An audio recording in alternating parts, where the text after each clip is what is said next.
Blog Talk Radio.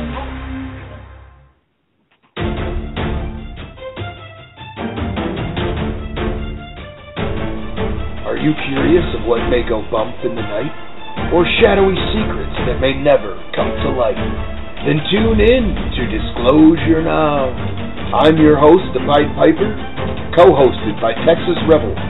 Tune in and let's get real. Brought to you by the ENlightenment Evolution Network.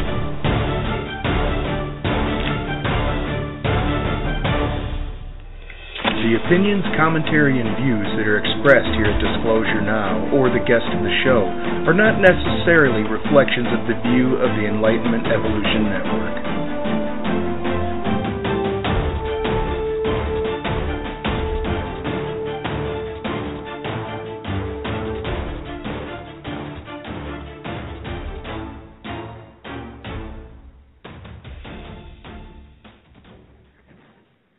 All right, well, thank you for tuning in to Disclosure Now.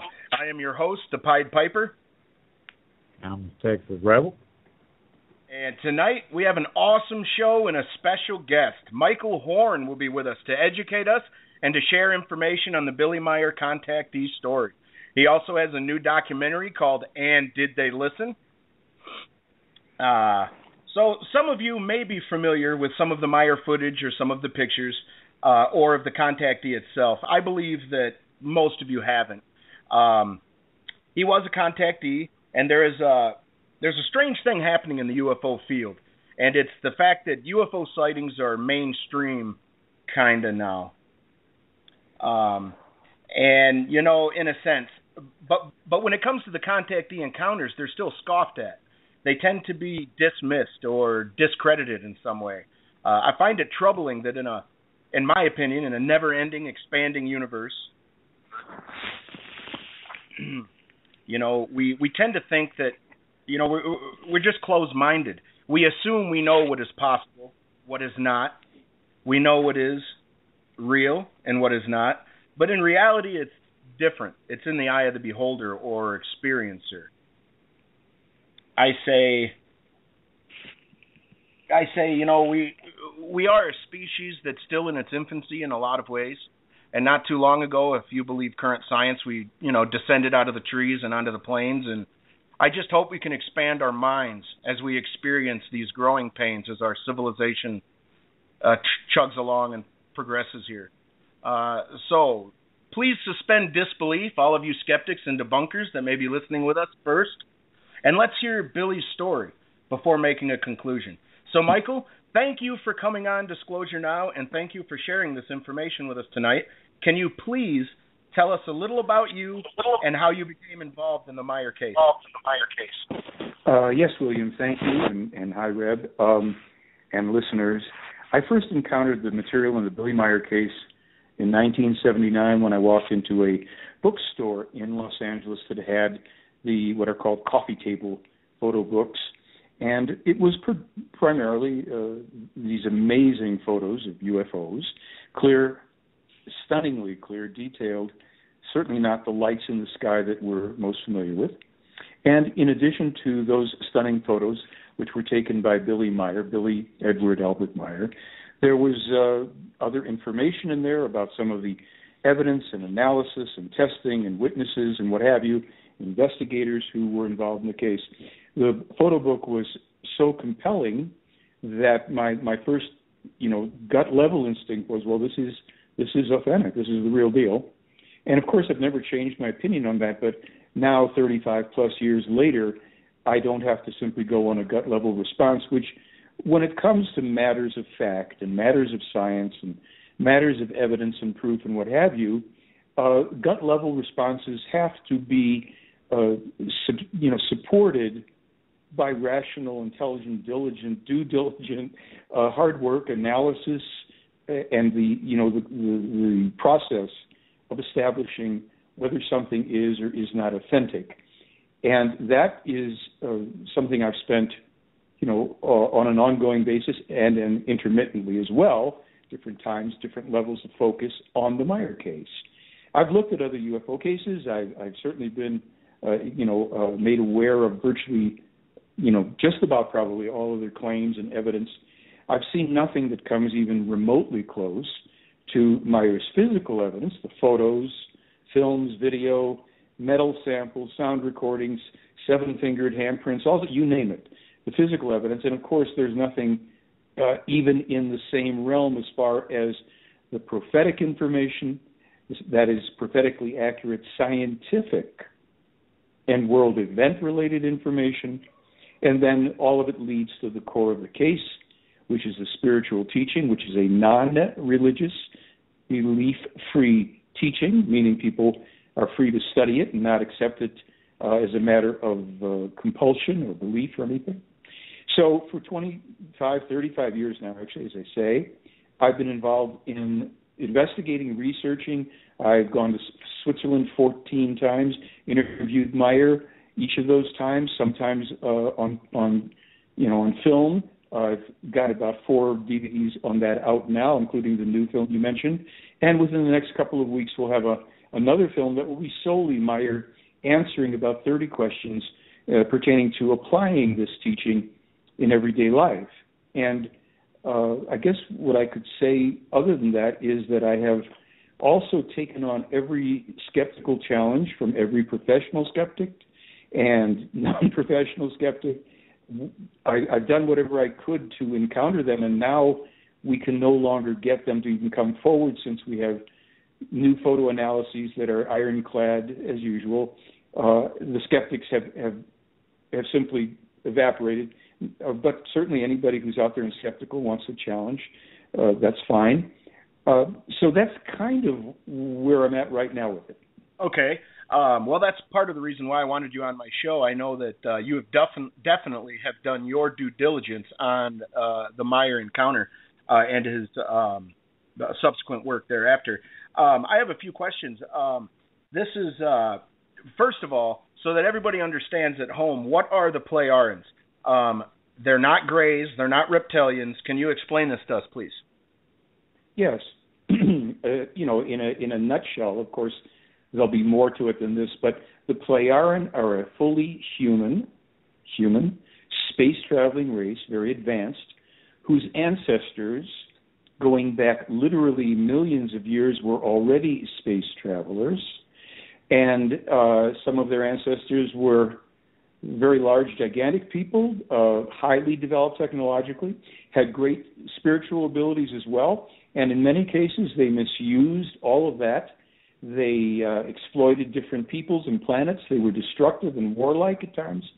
They created a big mess in many places. This is all, of course, according to the information in the case. Now, you're going to find, just as a little note here, there are things that may have occurred in the far distant past or have not yet occurred in the as yet unarrived future that we can't in this moment substantiate, prove, or disprove. So in giving you this type of description and history and all that about the Pleiaran, we have to say according to the information in the case. The Pleiaran and other human beings, space-traveling races, members of them that Meier has met, are involved in a federation. It is none of the imaginary New Age stuff, the Galactic Federation of Light and all the rest of the stuff.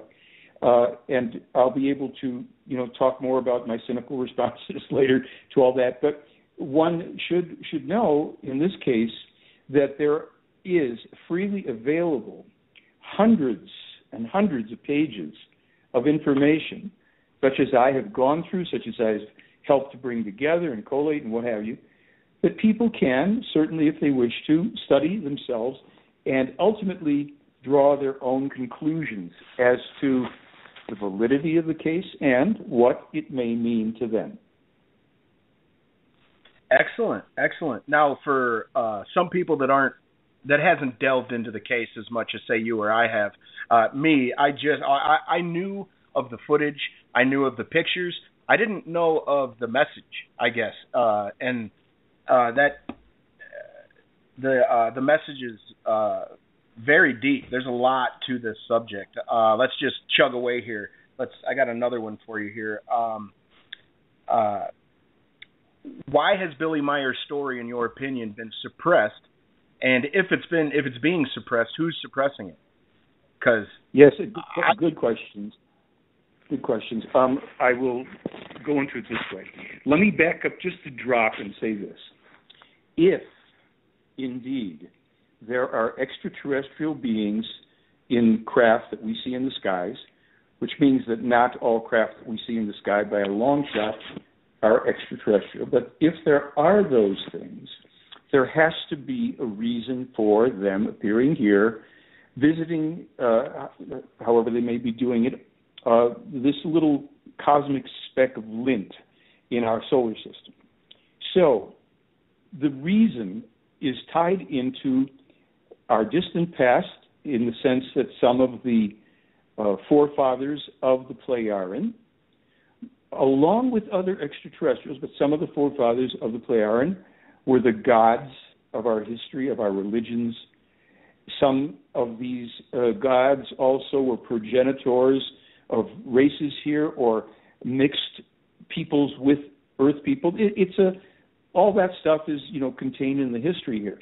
But at this time in history, because they know, and through their technology and their abilities, a lot about this world and the path that we are on, they have attempted to assist us without once again interfering directly in our world, as their forefathers did, which only resulted in gods, religions, which have resulted today in total insanity and a world at the brink of a third world war. So to a great degree, knowing this, their mission with Meier has been to try in a non-interfering way to insert into our world information, awareness of our true history, our true origins, of our true abilities, of the dangers of the path that we have created for ourselves, and most importantly, if we're willing, how to get ourselves off of that road to self-destruction into one where we can assure our own future survival. So I don't know if I went a little far afield of your question.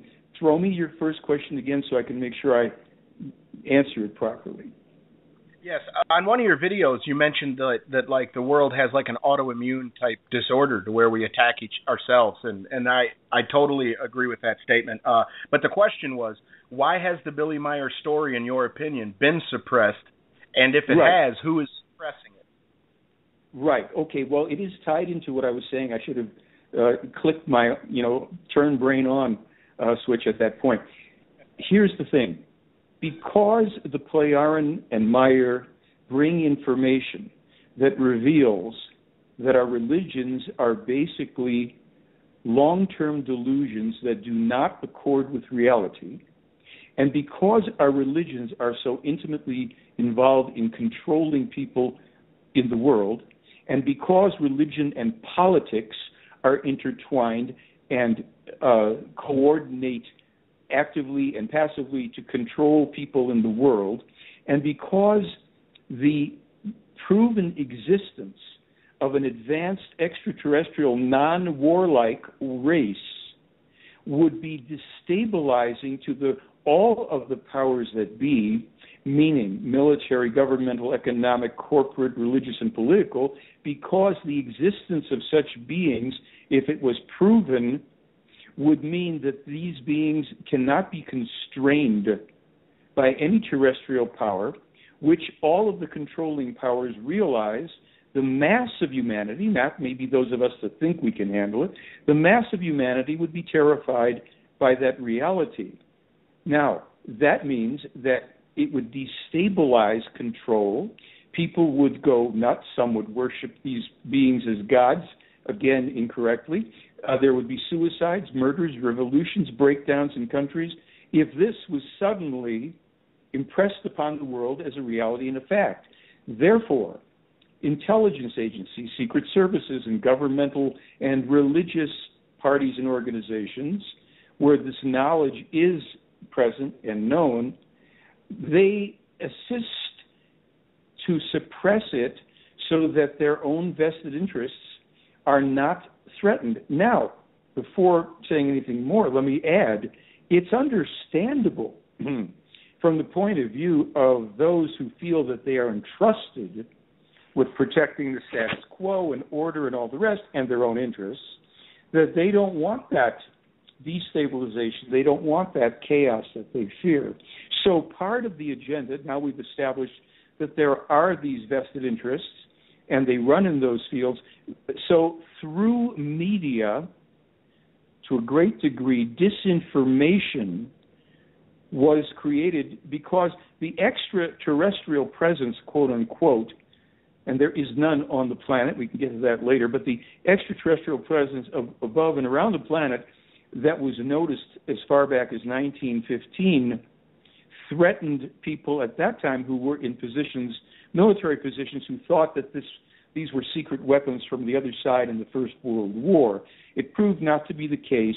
Nonetheless, the leaders of countries, powerful countries, even those in opposition with each other, tacitly agreed to not reveal the existence of any extraterrestrial beings or vehicles or what have you, so as to maintain control. Once we get into the 1940s and 50s, especially in the U.S., intelligence services, and a lot of this was done with the assistance of the Franklin Delano Roosevelt administration, the decision was made to demonize extraterrestrials.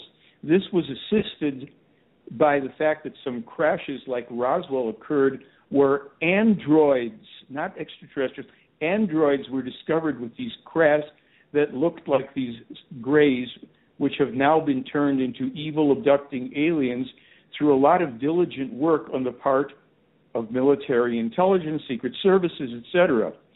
The story unfolds from there. We can go into any details at all that you want, but to then try to encapsulate the answer, the controlling elements of this, world of ours, for corporate, military, political, religious, and what have you, because of vested interests, choose to suppress this so that people will not freak out, but also so that people will not realize that we've been lied to and that the real power does not lie with any of these terrestrial elements, nor with any imaginary gods, saviors, saints, angels, extraterrestrials, and what have you. So that's it in a nutshell. Okay, well, Billy's message, there's a lot of prophetic stuff in there. Like, I know that in the future you were talking about destabilization within the United States. There's going to be chaos, revolutions. I realized there was a few prophecies like that. Considering those prophecies, has Billy ever met with any government officials about his knowledge of the Pleiadians? Government officials, is that what you said? Yeah. In 1979, Meier was authorized to write up a document to turn over to the lead investigative team and to give to one of the members, Lee Elders. Lee and Britt Elders were two of the investigators working under Lieutenant Colonel Wendell Stevens from the Air Force. Lee Elders also had connections to the CIA.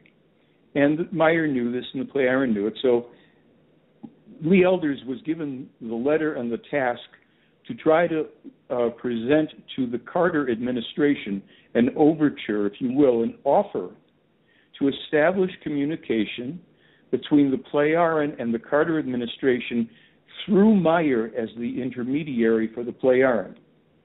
That offer was turned down by the Carter administration.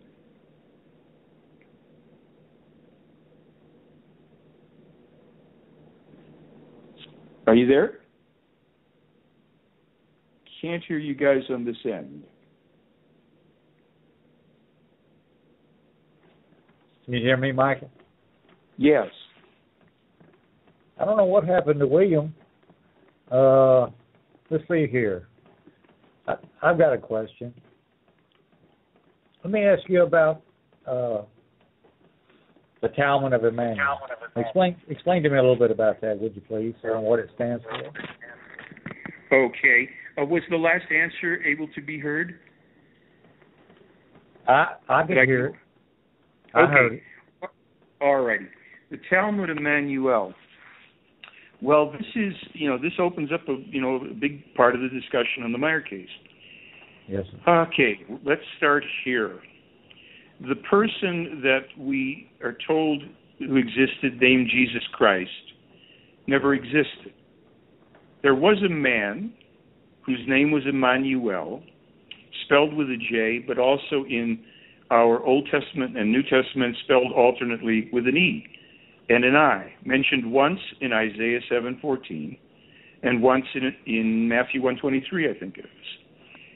Emmanuel was the prophet for that time, as there had been 4 prophets before him, Enoch, Elijah, Isaiah, and Jeremiah. Emmanuel was the man who was crucified, but he survived the crucifixion, and he was a contactee for these Pleiadian people, as was the prophet after him, who, believe it or not, was known as Muhammad. All of the teaching, which was the same teaching brought by each of these prophets, was corrupted and altered in their times and turned into religions. We had, Judaism, we had Christianity, Islam.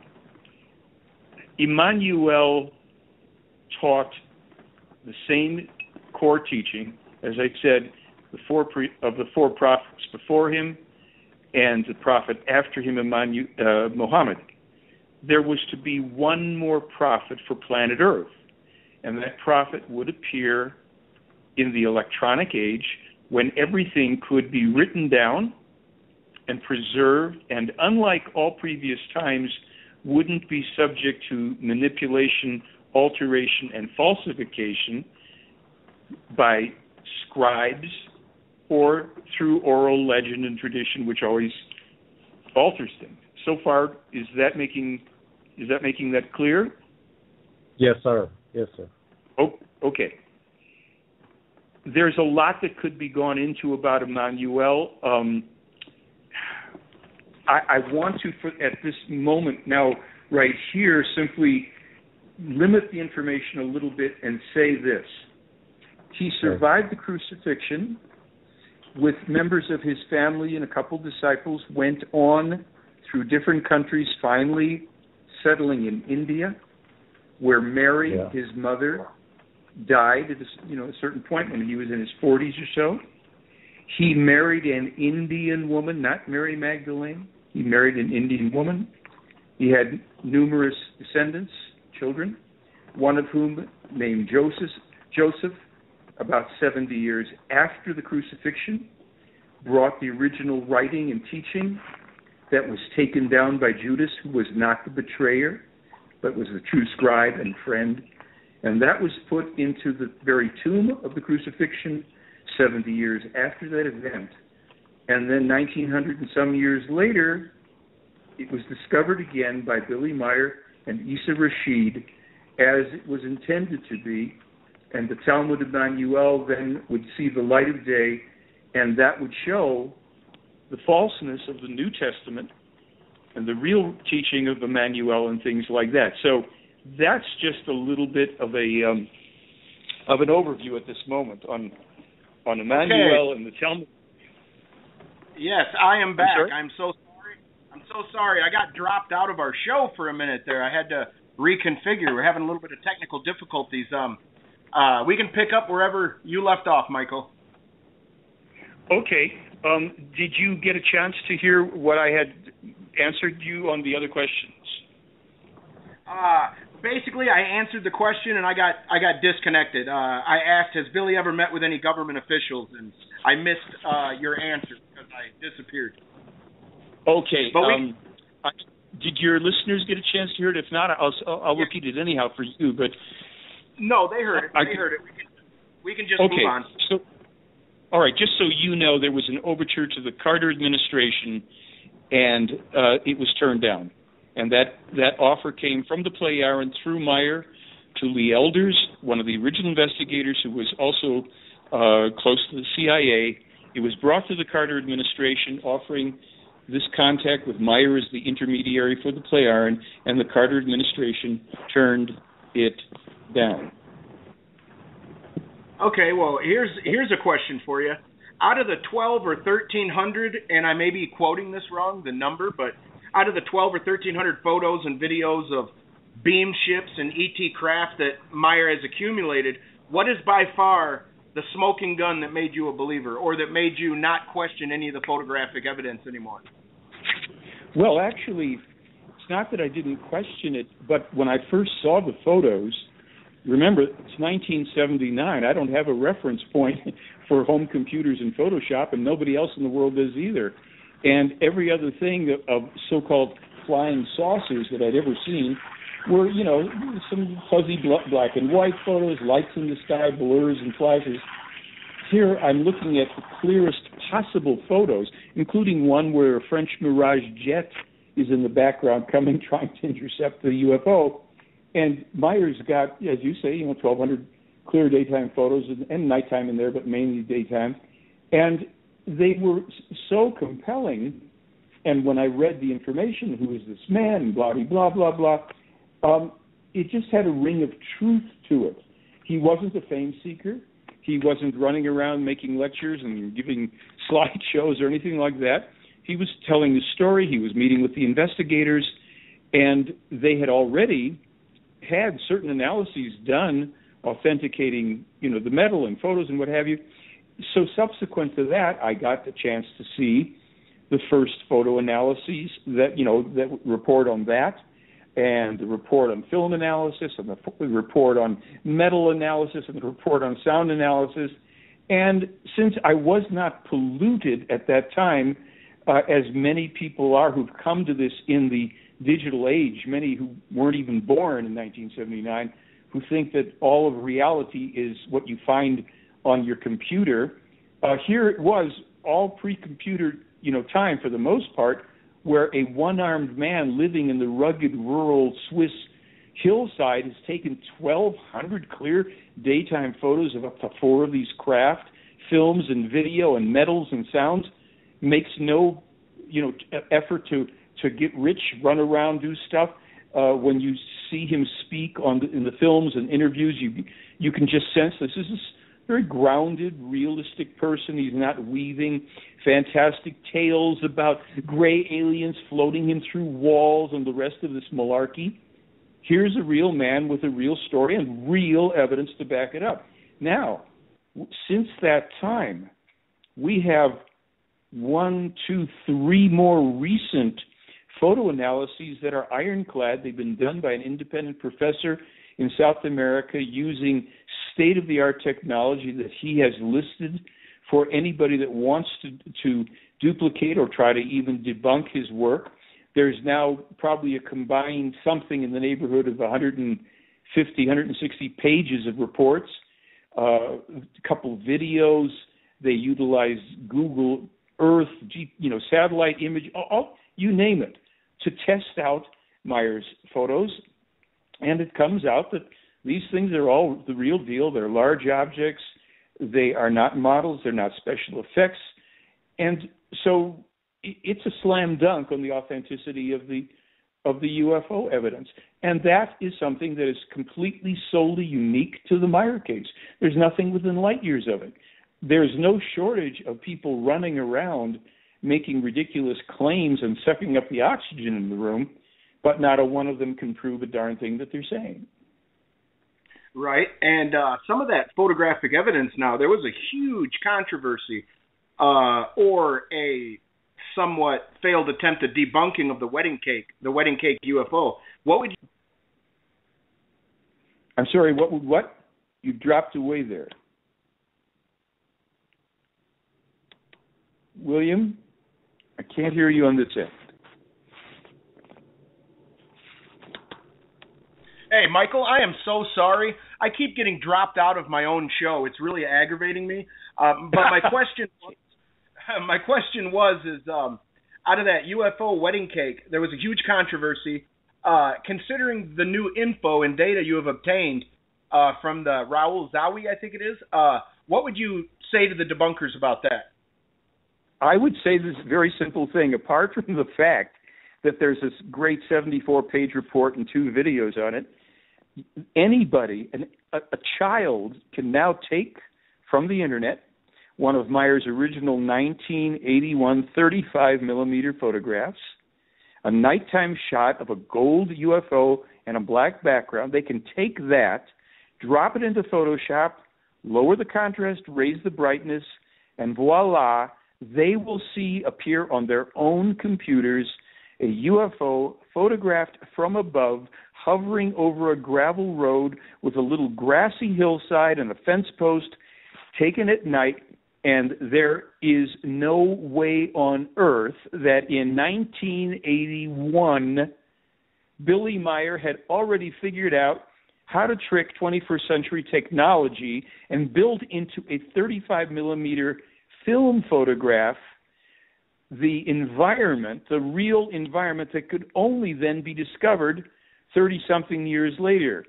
Anybody can do it. So any skeptic that drops that photo into Photoshop, anybody claiming that they've duplicated Meier's wedding cake craft, drops it into Photoshop, then they have to debunk themselves because it comes alive for anybody. That's the beauty of that.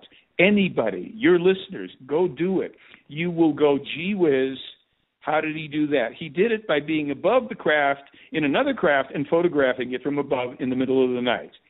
64 photographs and a 5-minute video of the wedding cake ship have now been authenticated by Professor Zahi's analyses, and anybody can do it themselves. This is why you have to wonder why anybody on Earth is babbling about UFOs instead of running to the Meier case to find out what's really going on. Why are we bothering with ancient aliens and Hangar 1 and Roswell this and all of that when this is the real deal? And it's been, Meier's contacts have been going on for 72 years. He has been publishing his prophetic information since he was 11 years old, 66 years ago. Do we really need another UFO case to waste our time with? But I'm a little bit opinionated. Well, you say that the Billy Meier would have to be a master of 30 different fields or close to it to amass and hoax all the evidence. Do you believe he hoaxed anything? Not a thing. Now, unlike all of the skeptics and even most of the people that accept the case is true, I've spent hours and hours and hours with this man. I've met his family. I've met many of the other witnesses. You know, there's 100 other witnesses. Apart from the fact that I'm a witness to the craft myself within 20 feet, it's another story. But I've met the witnesses. I've met witnesses to the 14 attempts of the 22 on his life. I know the man. None of the people that shoot their mouths off attacking him in the case have ever sat down with him. There's no need for him to hoax anything. It's real. What would a guy possibly, who's been on board UFOs since he's 5 years old, what does he need to build models for when he's got the real deal? Let the model builders, build models. Okay, that the reason I ask that is because there's I'm not a skeptic. I have an open mind, but not so open that my brain falls out of my ear and lands on the floor. But the one thing that bothers me about, well, there's probably two, but the one thing that bothered me about the Billy Meier case, that's why I asked that question, if he had hoaxed anything, is because that ray gun. Now, like the wedding cake UFO, it does look a little hokey. I'll give you that. It definitely does.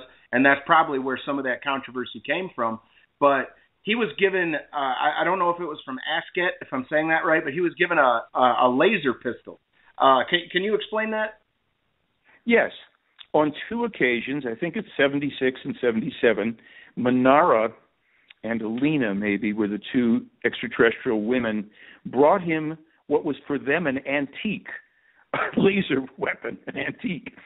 Now, first, well, I'll just tell the story, and then I'll tell the story about why it looks like a toy and all this stuff.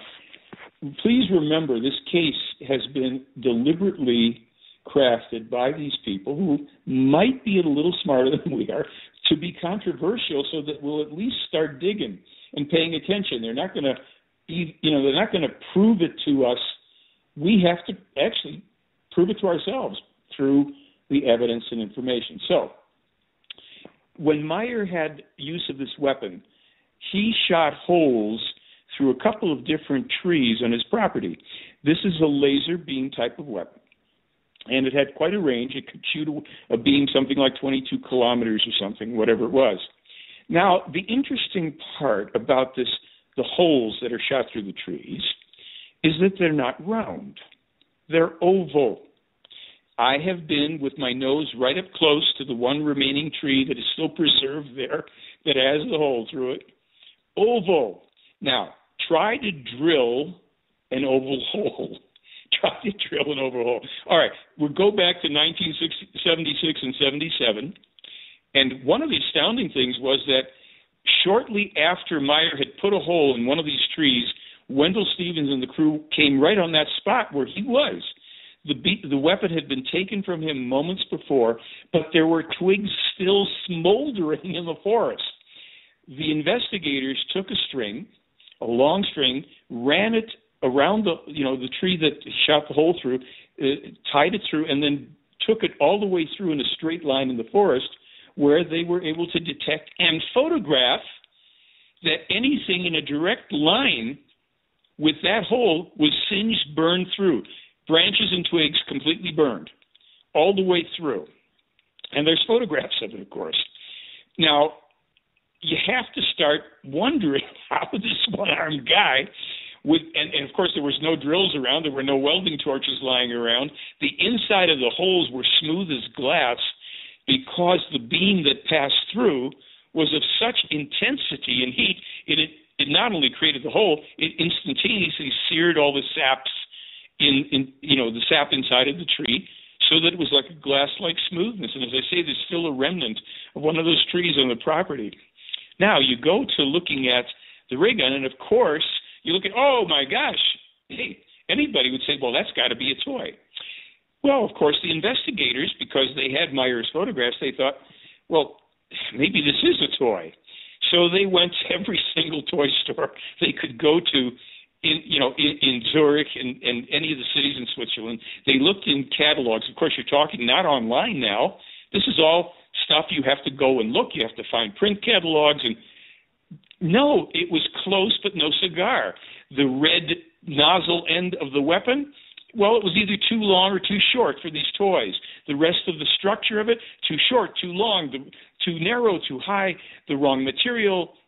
It wasn't a toy. Now you then focus on the gold foil suit that we can see with the shiny metal cuff, to the hand of Elena or whoever's holding the weapon in the photographs, because those photos are online.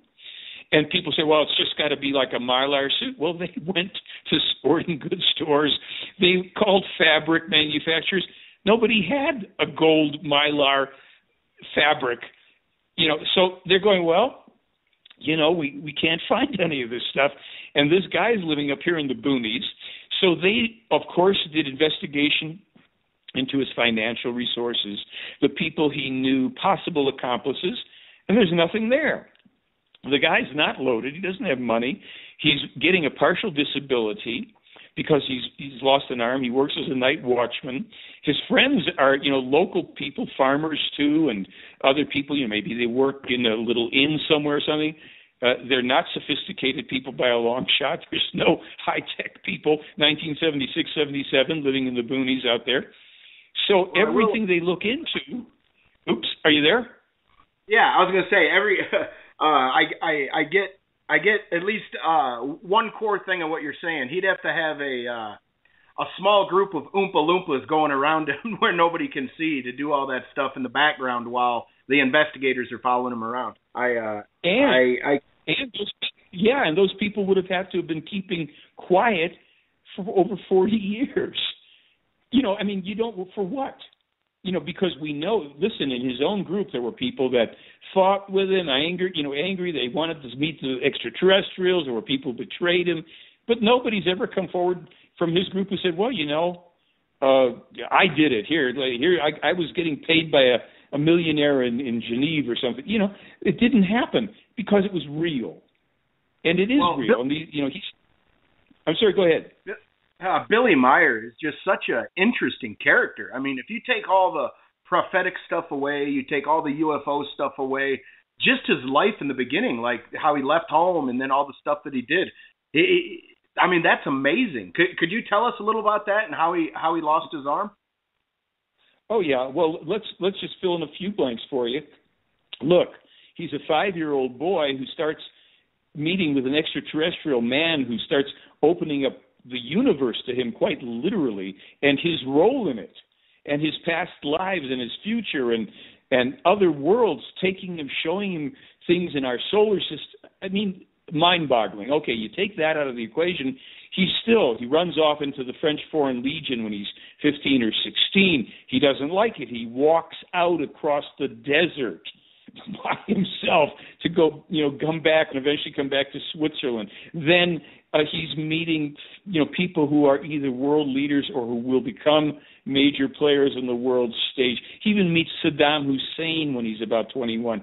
Meier in the late 50s is in the Middle East. He's in India, Turkey, West Pakistan. He's known as the Phantom. He's hired by police departments to bring in serial killers and mass murderers because he had nerves of steel. In the French Foreign Legion, he learned how to handle weapons and do all that kind of stuff. He never kills anybody, but he brings in these really super dangerous psychopaths. That's part of what he does. He's got 350 different occupations he takes on in a 12-year period as he's traveling through 42 countries, studying the world's major religions, meeting with all sorts of people, being kidnapped by pirates. I mean, you name it. This guy is, Lawrence of Arabia meets Indiana Jones, meets Luke Skywalker, and it's all real. The most documented, like we've got photographs since he was 4 years old, and then we've got photographs at 8 years old, and then when he's 11, then he's 21, he's in Paris here, he's in India there, and then in 1964, he co-discovers the Talmud of Emmanuel, and a year later, just as he had been told, his left arm is ripped off his body in a bus accident in Turkey. And he knew this would happen to him. Talk about have your mind blown. Not only do you lose the arm, you're warned about it. You're told, listen, we know this will happen to you. We can't interfere. It's your destiny. Get used to it, because if you continue in the mission, you're going to have to do everything with one hand for the rest of your life. And there's going to be way more than you can even imagine. So this is the most amazing man who's ever walked the face of the earth, the least assuming, the least flamboyant, but the most amazing and intelligent human being you could ever hope to meet, who knows more than all the professors you could drag out of universities, because this guy has learned it for himself. He's been taken through places we don't even know exist in this universe. He's been given scientific information years and decades in advance of our scientists, which we've been able to prove because they were in copyrighted published books. He's published stuff before we discover it. And his consciousness is such because his spirit is so ancient, because his spirit incarnated before as these other 6 prophets. Now he's the last prophet for this time. Good night. All of this in one little pot-bellied, gray-bearded, one-armed Swiss farmer? What do you do with that? Well, I suggest you start studying it, folks, for yourself, because you're not going to get anywhere with UFOs. Trust me, don't trust me. Find out for yourself. One of the guys that helped Billy along the way was Father Zimmerman. Now, was he a contactee himself? Yes, he was a telepathic contactee. He had been contacted telepathically by Meier's first contact person, whose name is Svath. And because Zimmerman was a pretty advanced person in consciousness, he was the parish priest, but he also knew that, religion wasn't what it was cracked up to be, and he was trying to gradually and gently move his, parishioners along in consciousness a bit. Svath was able to communicate with him. He became the terrestrial mentor for Meier for a while, because young Meier, 5, 6, 7, is hearing voices in his head. He's going on board UFOs, and he's wondering if he's nuts. And he went to Father Zimmerman because he couldn't even talk to his own family about this stuff at first. And Zimmerman said, look, don't worry. This isn't the work of a devil. This is good stuff for you. Trust this man. He's a good man. You know, your own instincts tell you that. And so he helped young Meier get through a little period of questioning and all of that. By the time Meier was 7 years old, he had the thinking capacity of a 35-year-old man. By 10, he'd already written a tract on Buddhist meditation that was then taken by some famous Buddhist organization, and they put their own name on it to put it out. At 11, he's writing his first prophecies. At 14, he publishes this major letter warning about climate change. The first person on earth to be doing that one, publicly. In 58, when he's 21, he's talking about global war. I mean, this is so far beyond all this that anybody can even imagine. And that's why you don't know about it, folks.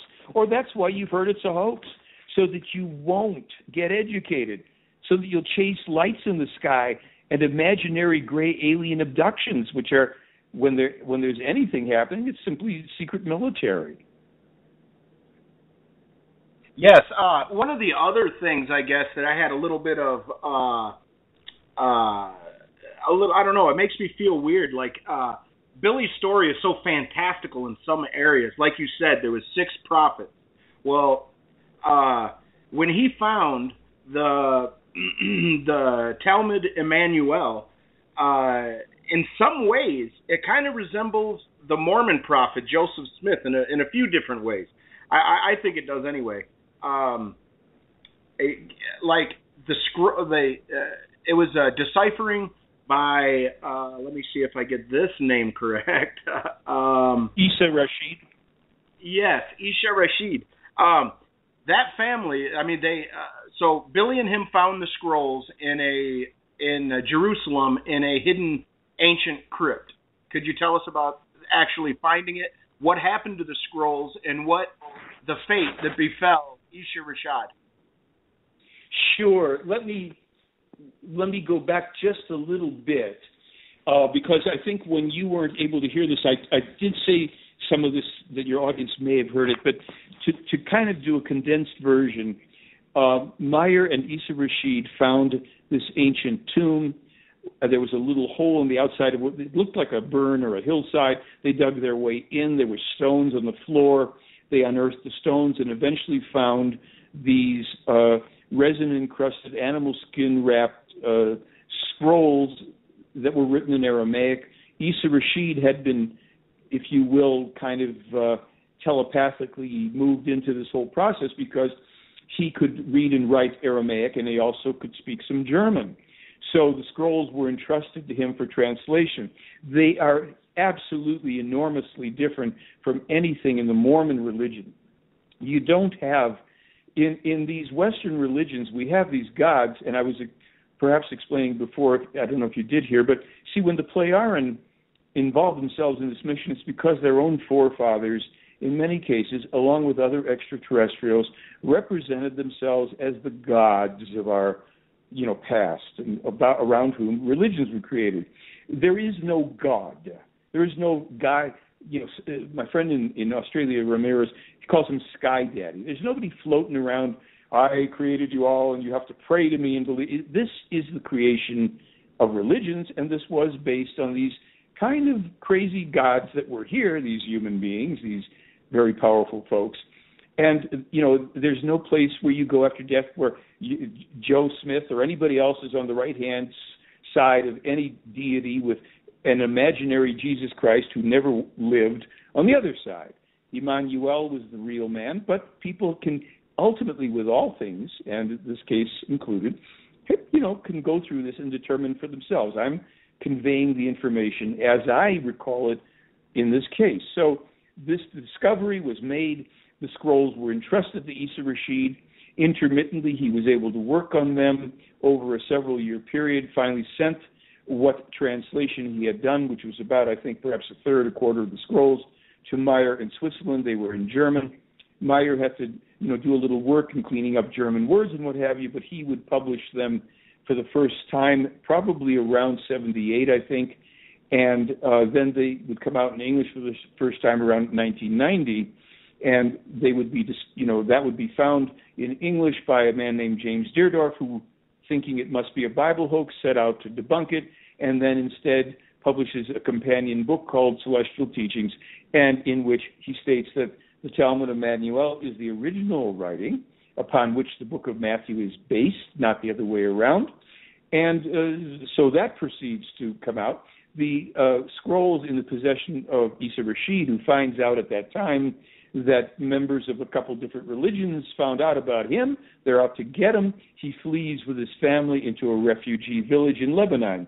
They hide the scrolls in the walls of a building there. And then within a week, what do you know, the Israelis come in and basically level the village.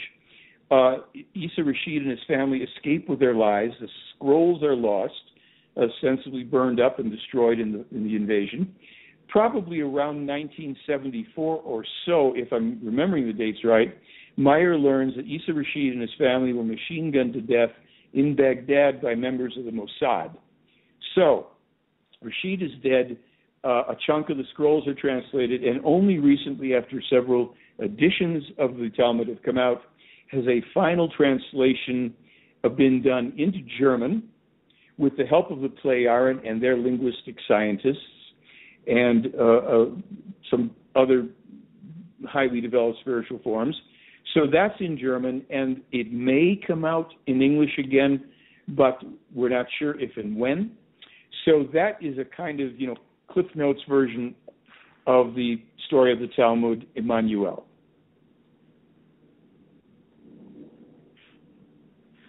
Are you there? Oops. I don't hear anybody. There we are. Yeah, go ahead. I'm sorry. This system, it keeps dropping me. Apparently, they didn't get the bugs out.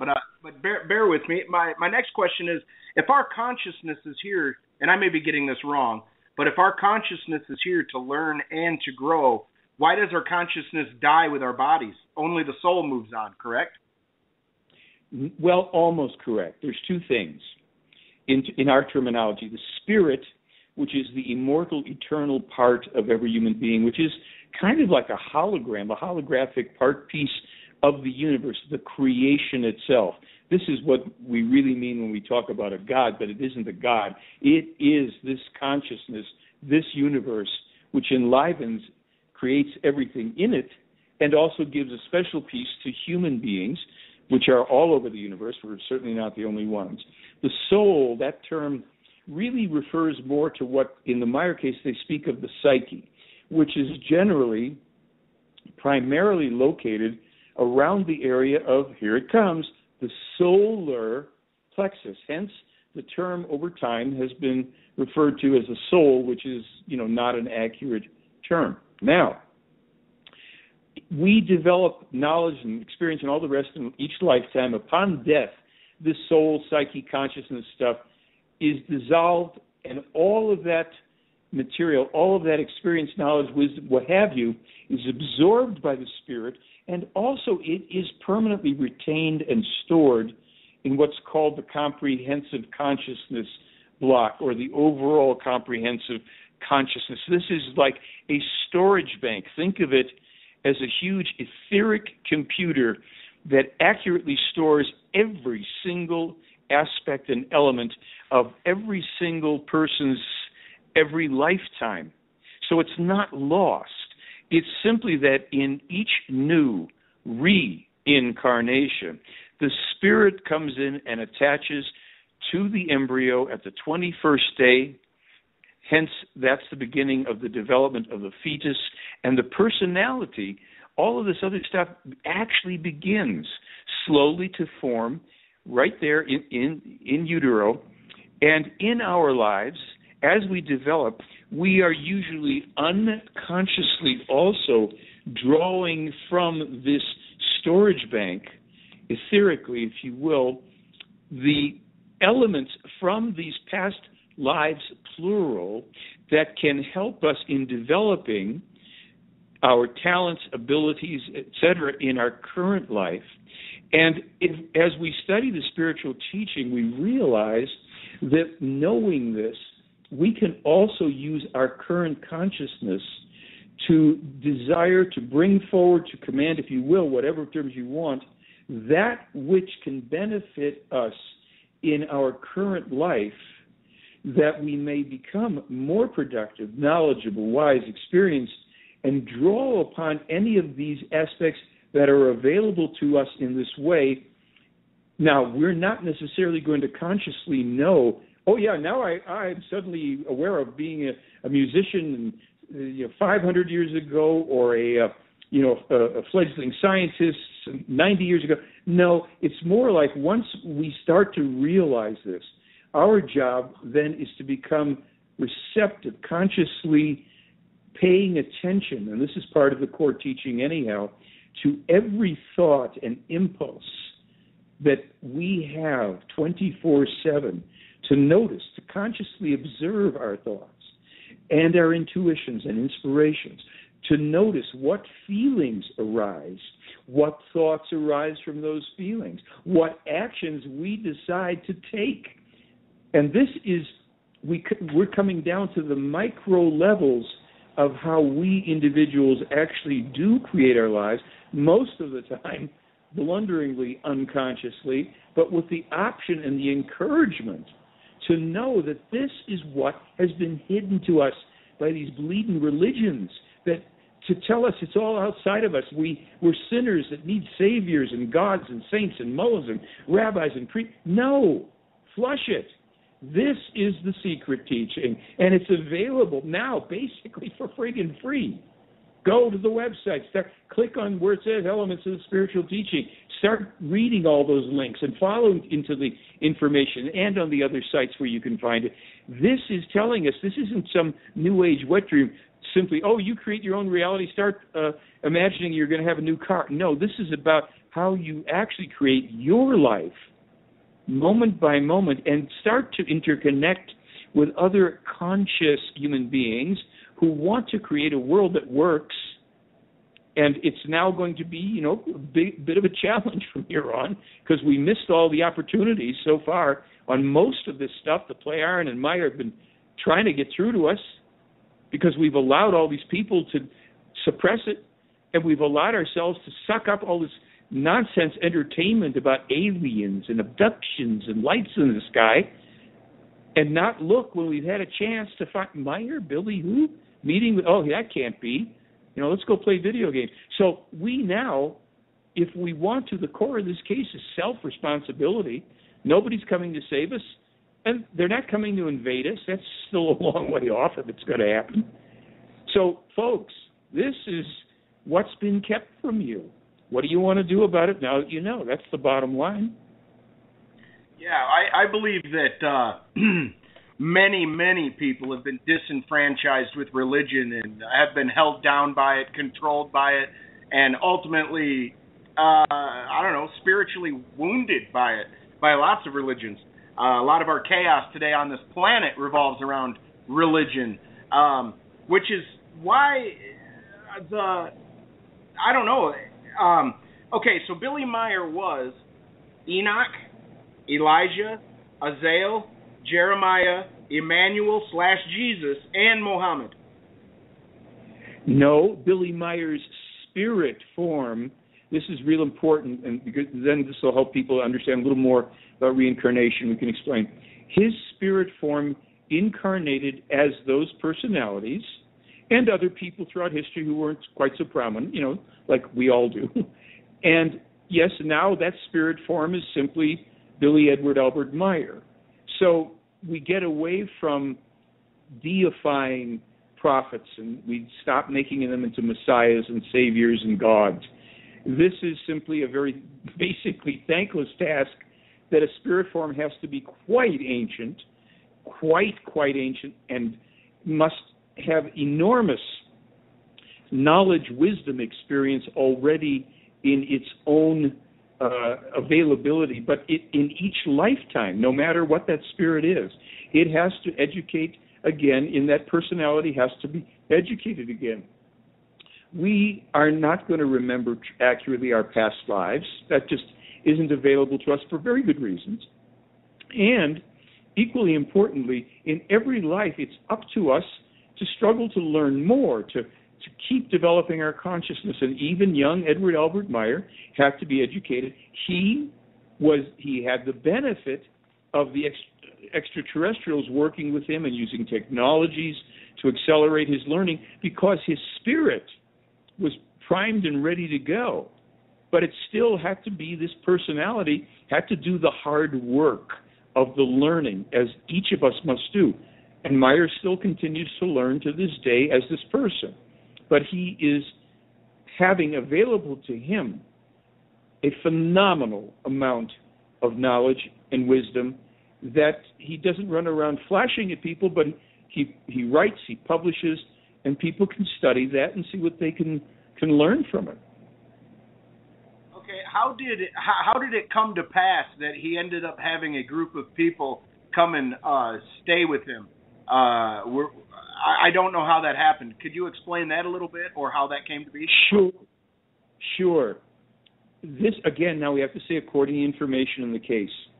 In the past, and we're going back many, many millennia, tens and hundreds of thousands of years and more, as previous personalities that his spirit form had well before being here on Earth as well, he was a powerful leader. His personalities were those of very powerful leaders who had been the leaders of space-traveling races.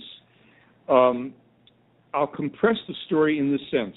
At a certain point in this history, that actually goes back billions of years with that spirit, but in more recent times, there were those who went astray, who had been part of peoples that he was connected to, who had been for a long time on a creational, truthful course, but who took a left turn and really went off and did, crazy warlike domineering, enslaving, crazy stuff. And he had to deal with those people when he came back so as to get them to amend their ways. They had to make that decision themselves, because many of them came with early prophets to this earth, and with an early Hanok and before Semyaz and all this stuff, and they messed things up here as the gods and the scientists working with the gods, and they did mating with the earth humans when they shouldn't have, and they mixed animals and humans together, and they did all sorts of crazy stuff. And they made an agreement that they would live and die then on this earth and come back in the reincarnational cycle to work each time with a prophet who would come to help to try to straighten out that damage that had been created through their own, misdeeds. There were also those who did not stray from the creational truth and path, who were associated with that spirit in his teaching and his incarnations, and they also would agree to incarnate here to help work to straighten things out. Many of those people are, of course, in terms of actual numbers, a phenomenally small number come and started to come to meet with Meier in the early 70s when he became public. They felt attracted. And these were people who were basically Europeans, who were the current incarnations of the spirits of many of these wrongdoers. And over time, of course, people who were those who were always connected with doing right. And nowadays, it doesn't much matter if people had extraterrestrial lifetimes or not, because anybody now that recognizes and resonates with this work is free to benefit from it and to contribute to it, either solely for their own evolution or to come together with other like-minded people, to participate in study groups, whatever it is. This is a very long mission that will evolve over several hundreds more years on Earth until this stuff is straightened out. Well, that is very fascinating. Something else that fascinated me was that hologram. What are the facts surrounding that 1964 hologram that was displayed in India? I think it was by Ascot. Why and how Correct. was this done? Yes. what we're referring to here, and again, this is on my website on theyfly.com, and you can, if anybody can't find any of the things that interest them, they send me an email, I respond, I'll get you the information. Now, to answer your question, Meier took his first UFO photos back in 1964 in India, at least the ones that have survived. Asket, a woman who works with the Plejaren race, but is from a race in an adjoining universe to ours, so it's a whole other thing. Asket, who started tutoring Meier when he was 16 years of age and took him on many adventures and all, she appeared with her peoples in their ships, that is, over this ashram where Meier was studying Buddhism in 1964. Meier took a bunch of photos of her ships, and many of just her ship alone, and then some with aid of the craft in the sky. There was a photograph taken of Meier, he gave the camera to somebody, where he is sitting on the ground wearing his little cowboy hat. In the background, you see the kind of spires, the tall parts of the ashram in India, and floating above Billy's head in the sky is a big white cross right up there in the clouds.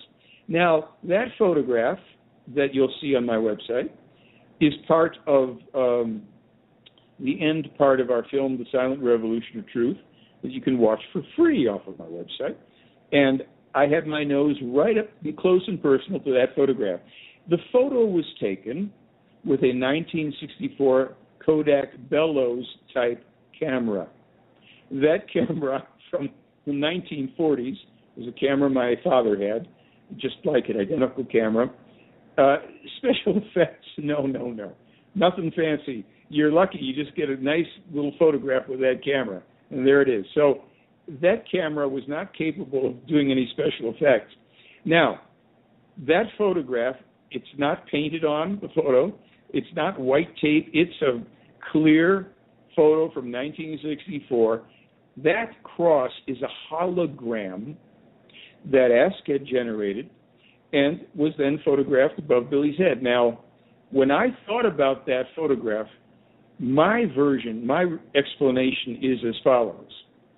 Here we have the current incarnation of the prophet, the final incarnation in India.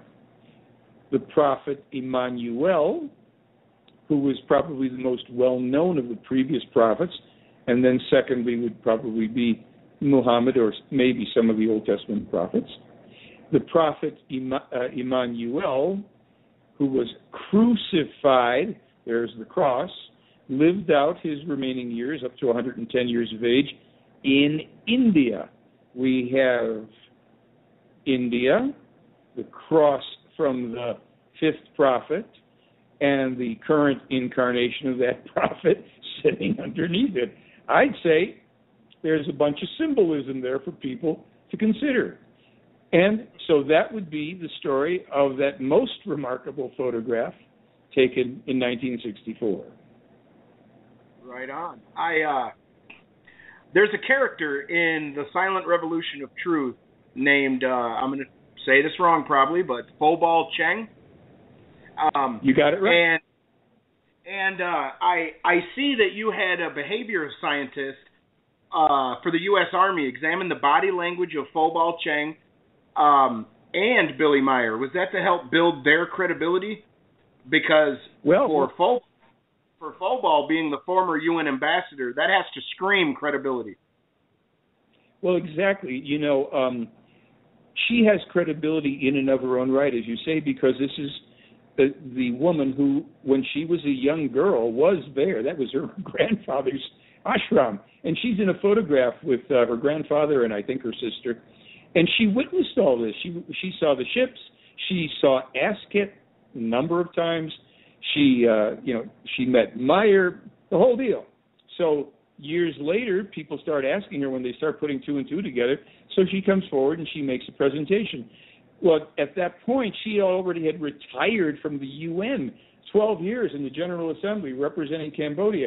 Highly credible person. Okay, so's Billy, in my opinion. But when we're making that film, I thought to myself, why don't we do a couple things here, which is bring in people that can, give an objective, even if you want skeptical analysis or viewpoint. I also brought in a therapist who would, could say, well, maybe this guy's crazy, whatever. I just said, let's do it. We don't want this to just be cheerleading for the Meier case.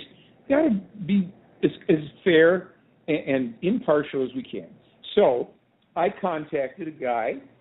His name was Michael Arndt, who was a certified expert in NLP, neuro-linguistic programming, and who was hired by the Army and the U.S. Special Forces and all to train soldiers in reading body language using NLP, because they had to make split-second decisions of life and death. Somebody comes into your field of view, you've got to be able to get a very quick sense of their body language. Do they pose a threat? Are they congruent? Are they incongruent? Are they hiding something? Could they pose a danger? Blah, blah, blah.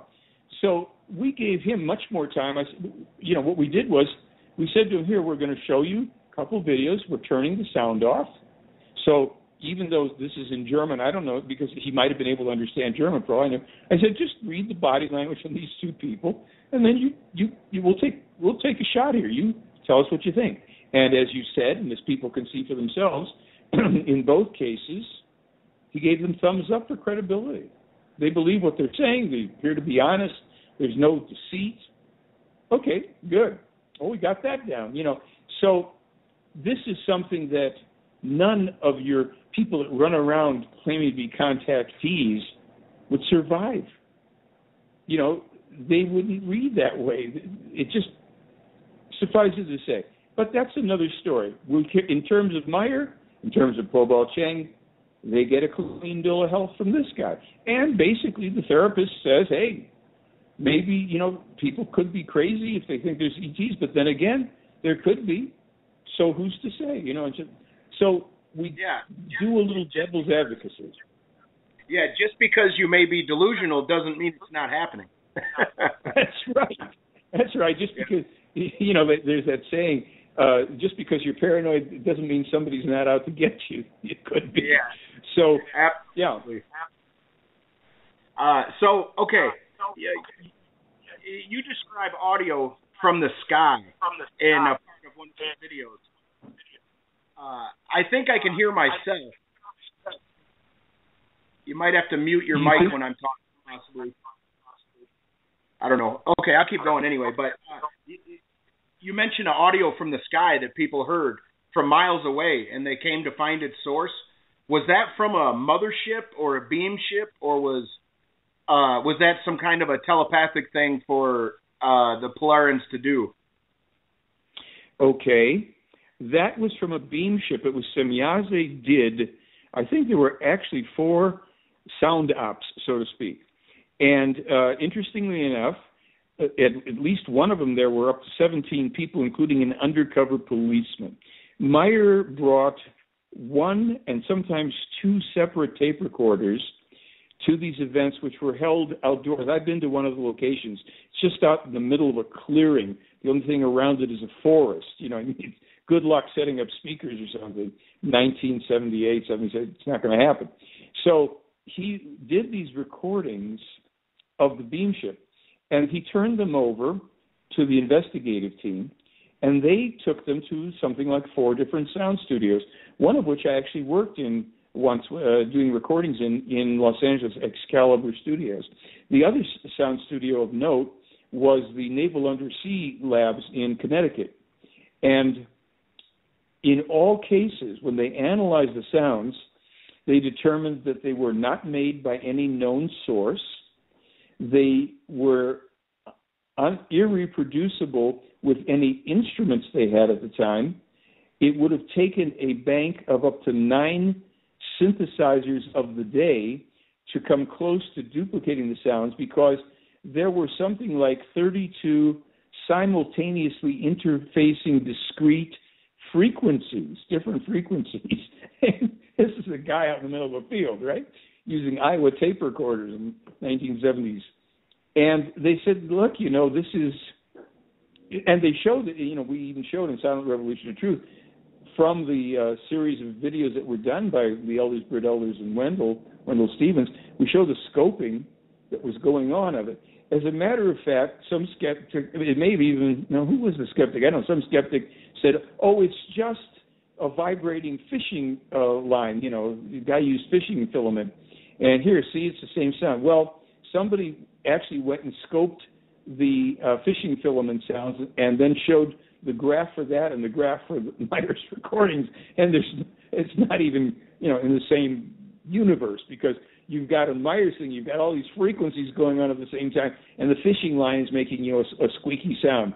So we give the skeptics that have done this A for effort. At least they went and tried to, debunk and prove, oh, it's just this.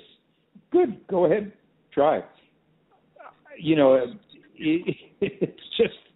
It's the real deal. The sounds are real, and they're still probably close to irreproducible. You'd need some real sophisticated synthesizing work to layer that up. Now, speaking of the skeptics, some of those have recent. I'm not sure if it's recent or not, but I did. I looked over your material, and then I went and looked up some other material, and there's a picture that Billy took when he was inside a UFO, I believe. He was either on a planet that had dinosaurs, or he was back in time. I'm not entirely sure about that, about if he was back in time or not. But anyway, he photographed it, and it looked like a pterodactyl, and it was dropping something or had something in its mouth. Anyway, the skeptics or the debunkers, they claim that Billy photographed this in a book. It was an illustration or something like that. Have you heard of this? Sure. As a matter of fact, here's what we've learned from this. There are, and of course, this is something that was told to Meier and by Meier years and years ago as well. That is this, that many of Meier's photographs got intercepted before they were returned to him from the developer, because he didn't develop them. And many were manipulated. There were falsifications inserted. In some cases, completely false photographs were simply inserted in what he got back. And Meier would take the photographs and just basically throw them in shoe boxes and stuff. And then he would give them to the investigators. He didn't pay attention to all of them. He had a few things going on in his life. He was dodging assassins, going on contacts, taking photos, being on the ships, fighting with his wife, dealing with the family, working as a network. He had a few things going on. Now, it appears, and this is according to to Meier's people and the extraterrestrials, that falsified photographs, which may have well included photographs of dinosaurs, perhaps of a primitive man, some photos that Meier had taken out in space and around Mars, that some of these may have been falsified or phony, photos inserted into his collections to discredit him. But here's the important thing. Those are not photos that, even if they were absolutely real, that we could prove. There's no way we can prove that Meier was taking photographs of dinosaurs, because we can't go to where there are dinosaurs and prove that these are what Meier was photographing or not. When it comes down to the real proof in the photographic evidence, that's ironclad now. You've got the original photo analyses, you've got the analysis of the wedding cake craft, you have the analysis of the film of the pendulum craft, and the just released energy ship photographs all have been authenticated. So the extraterrestriality of his photographs, of the objects in them, is now established. There may be crappy photographs in there about the Soyuz docking or other stuff. That doesn't make the case, nor does it break the case. So we've had to shrug off of stuff, because here's the bottom line. There have been so many documented attempts to kill this man that have failed, thankfully. If you can't assassinate a man, your next best bet is to try to assassinate his character. And failing even that, what has happened? They simply suppress now. So the first things you're going to find very often, if you go online and search Billy Meier, you'll find the skeptical attacks, because that stuff is pushed up deliberately so that people will be turned away from the Meier case and not realize what suckers we've been played for by the stupid UFO community, UFO industry, as well as all of the intelligence agencies and everything else. Just let me add something. I put up a blog yesterday in terms of when we're doing the show right now, yesterday, and I ripped a new one on a guy named Richard Dolan, who had recently been interviewed on Coast to Coast. And just for the record, I've been interviewed on Coast to Coast about 16 times. But Dolan, a big, famous UFO researcher, my goodness, he just can't seem to find the Meier case or really look into it, and it could be here's a guy that rattles on about stuff that's completely irrelevant to our lives, all these old cases that you can't do anything with anyway, but the only ongoing case right now with the best evidence in the world, oh my goodness, well, I'm not so sure about that. So this is what we have keeping genuinely sincere people away from the Meier case. These dolts and imbeciles, and pardon me, I alone am responsible for these comments, not William, not the show, and not the network. I will take the heat on it because I've had enough of these phonies who can't seem to belly up to the bar and deal with the Meier case because they want to sell you books on Roswell and Rendlesham and everything else that you can't prove. So did they try to assassinate Meier's character with hoax photographs? I say there's a good chance. And those are not the photos that make or break the case. Yeah, well, I have to be completely honest, and I was ready to dismiss Billy Meier as being a fraudulent case, but I tell you what drew me back in, and it surprised me actually, and it was the prophecy. Like, how in 58 can you say there's going to be global warming, and then in the 70s they're saying there's going to be a mini ice age? I mean, like, that's what the scientists were saying. I don't know, stuff like that just blows my mind. Well, yeah, William, in that same prophecy where he talks about global warming, he also predicted 2 U.S.-Iraq Gulf Wars, AIDS by name, portable cell phones, plastic credit cards, the European Union, which didn't exist yet, and the fact that the European Union and the USA would be trying to biochip every man, woman, and child on the face of the earth and enslave them. He's publishing this in 1958. He's foretelling that every home will have a television and a computer interconnected electronically around the world. The Internet. Billy Edward Albert Meier, 1958. Do we really need to talk about Roswell again, folks? When people are willingly now, like sheep, already letting themselves be biochipped, when your privacy is now a thing of the past? My goodness, this man has been warning us in 1981, foretelling the current Russian military movements, Islamic radicalism raging through Europe, and 2 coming civil wars. In 87, he reiterates that and then tells us that the United States of America will break up after these 2 civil wars into 5 independent territories, that there will be an epidemic called Ebola, 1987. Come on, folks. Things have been kept from you. So what's the end game here? Do we have to change this stuff for ourselves, or we're basically screwed already? Well, it's been a matter of diminishing returns here because the longer we go with people not knowing and not realizing, first of all, that all the stuff has been foretold to warn us so we wouldn't have it happen, that now that we're in this, that there's only so much that we can stave off from here on in a way. I mean, I just put out a blog the other day about the snows. Meier foretold all this stuff about when he was in 51. He's warning climate change, increased blizzards, snowstorm, all this stuff. 58, he's letting us know it's coming. 64, same thing. Sea levels rising, snowstorms.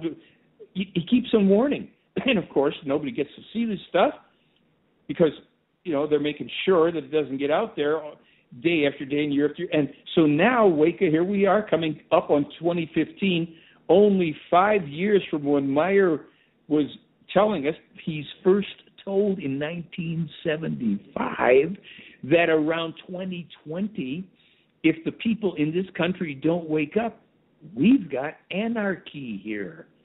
On top of which, somewhere around these times, the Russians are coming across Alaska and Canada after they clean house in Scandinavia.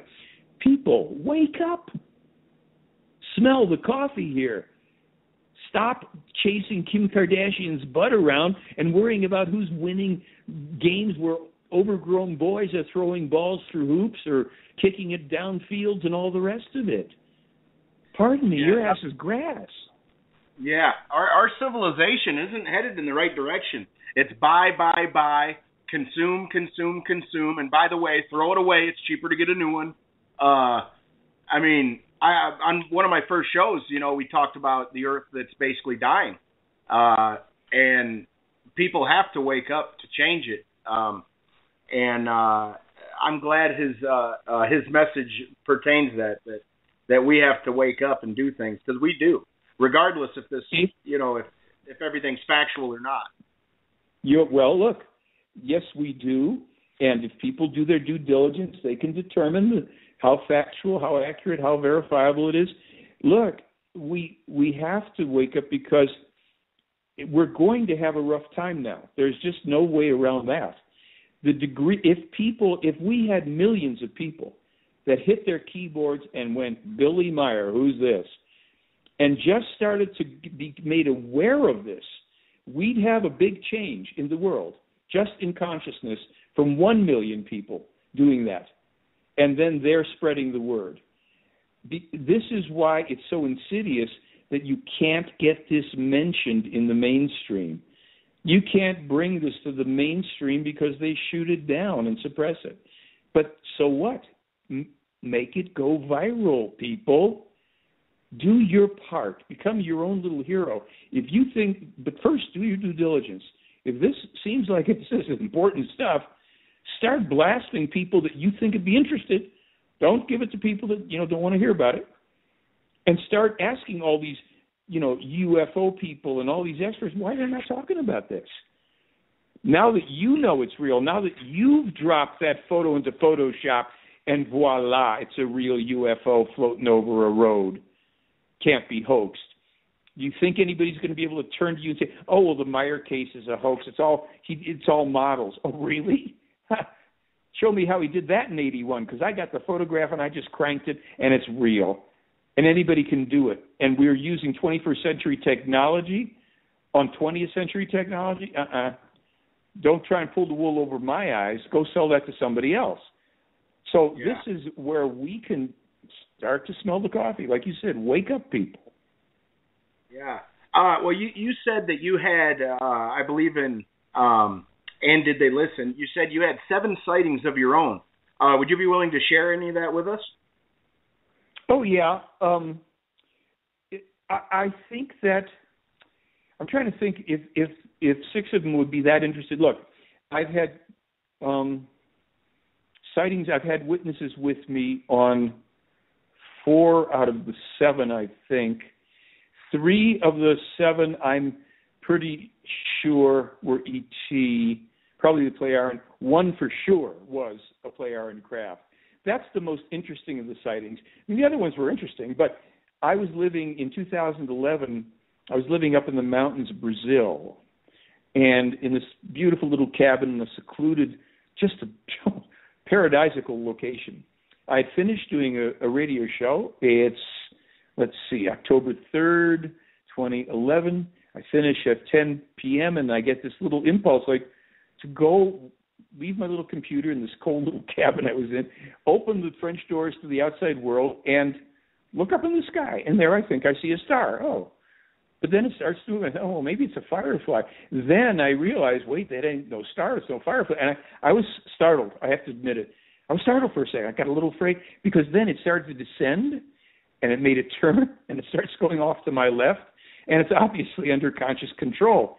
And for 15 to 20 seconds, and that's not a short period of time when you're watching something move slowly and deliberately, right there. So, and then it appeared, and I went, wow, that's pretty interesting. So in the morning, I suddenly thought, wait a minute, I got to check something. So I went back, opened my door, I stepped out, and I went, yep, that was not up in the sky. Because what I remembered, see, at night, it's so dark there, I could probably look up what the phase of the moon was, and it was probably a dark moon, because I was 8 to 10 feet from a tree bank that obscured the sky. At night, I wouldn't be able, looking up in the direction I was looking, all I could see really were trees. So this thing was in front of the trees, putting it about 20 feet from me. And in the film, the new film, And Did They Listen, I actually show a photograph in there. It was taken by the folks in Switzerland in broad daylight, where they were photographing their work. They're working on the property, and accidentally they captured actually two of these objects, and that was what I saw. They're like egg-shaped discs or craft, glowing white, and at night, it was glowing white, all right, and it moved away from me. And a week later, I went to Switzerland, and then I met with Billy, and he said, oh, yeah, it's a telemeter craft to play or monitor you for something or whatever. And like I said in the film, it's interesting. It's not necessarily important, but it's interesting, and it was fun. And I can guarantee you at this point that I've been closer to an extraterrestrial craft than any of these babbling UFO experts who have to go and dig up, everybody else's sightings to talk about them. So the other ones were craft in the sky, quite clearly. Some of it may have been the first one I ever saw, I think could have been military. That was here in the Sedona area. I was with a guy named Randy Winters and another guy, Phil McCaney, and this thing flew by at night. It was fairly large. It was giving off sparks, orange, blue, green, gray, silver stuff, and it was silent, and it flew into the side. It looked like it flew into the side of a mountain. Didn't make a sound. And then I saw a cylinder in the sky with a buddy of mine, broad daylight in Santa Monica. It was just hovering in the sky. We took a bike ride. That was up there. Then I was with a girlfriend in Sedona in 95 or 6. And I look up in the sky and I see this gray commercial kind of jet plane going by. And I see these things behind us. So I quickly said to her, hey, Victoria, do you see what I see? And she said, well, I see that. What are those things? I said, do you see them, huh? She said, yeah. There were like 5 or so round objects jockeying behind the tail assembly, like for position. As the jet was flying, they were keeping up with it and jockeying. And then I had a couple of sightings in Los Angeles. I was lying on the ground taking a break from work outside, and this disc, like way up, whitish disc came overhead and stopped thousands of feet in the air, straight above me, did right angles, did some maneuvers and turns, and then shut off. And it did it a second time when I was out there like a week later. But I just thought, well, that's interesting. What can I do with it? But it was the sighting in the mountains of Brazil. That was the one where I go, okay, somebody out there said hello. So it was that kind of deal. Yeah, that's awesome. I've had a few type of sightings myself that got me interested in the field when I was young and things like that. But you mentioned sparks flying out of the craft you saw. I've seen a craft a picture was taken. I believe Billy took it, and it was of a craft, but it looked like it was like fire or something. Do you know what I'm talking about? Yeah, that wasn't of the craft itself. That's a photograph that was taken, I think, by Guido Moosbrugger, where Meier was standing beneath a craft, and he had a microphone in his right arm, his only hand there.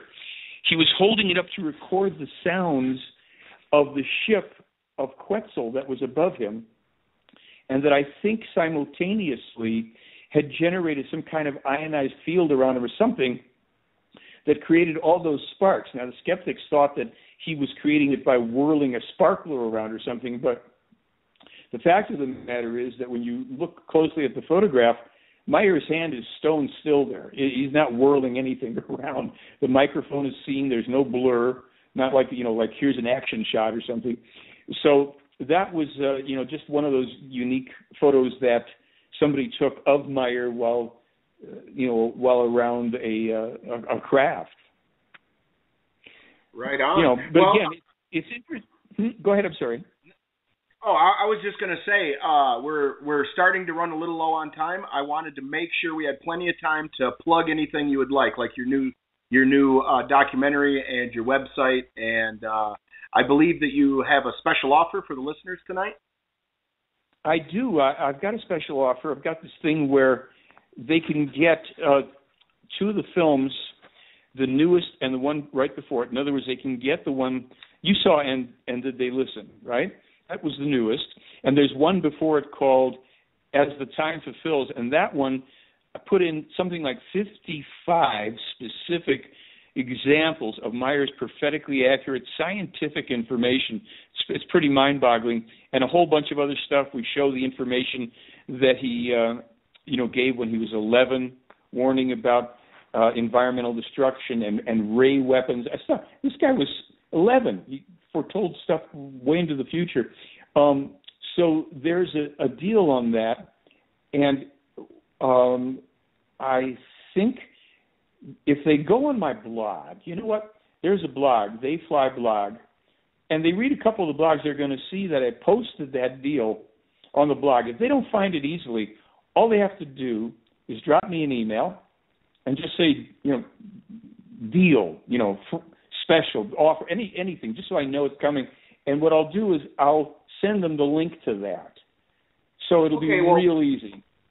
Well, what I was going to do is when I do my slideshow for this episode and I put it on YouTube, I'm going to put all the links and stuff in there as well. And on the show link here, after we're done with the show, I'm going to go through and put the links in there as well. So that'd be great. If you have the links, or do you need me to send them to you, or do you have them?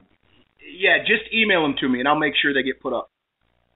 Yeah, good. I'll email those to you as soon as we're done with the show, and then you can just copy them, and your folks are certainly welcome. Please use them. And you can watch Silent Revolution of Truth for free through my website. It's a YouTube thing with the annoying commercials, but you can watch that one for free, and you can get a great deal on these two. And by the time you're done, I think you're going to know where you stand on the Meier case. And, of course, again, free. My website, my blog, read to your heart's content.